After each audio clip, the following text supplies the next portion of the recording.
What is faith? Well, Hebrews 11:1 said, now faith is the substance of things hoped for, the evidence of things not seen. Yeah. So that's what faith is. And what's it for?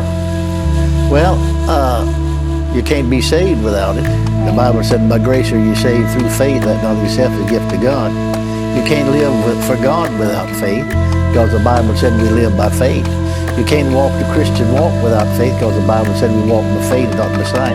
You can't please God without faith, because the Bible said without faith it's impossible to please Him. Amen.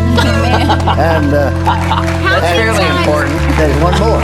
Okay. You can't grow and develop spiritually without faith, because Paul said right to the Thessalonians, your faith groweth exceedingly. Is there a order of importance in the things that you just described? Absolutely. Without faith, it's impossible to please Him. He that cometh unto God must believe that He is. You can't come to God any other way.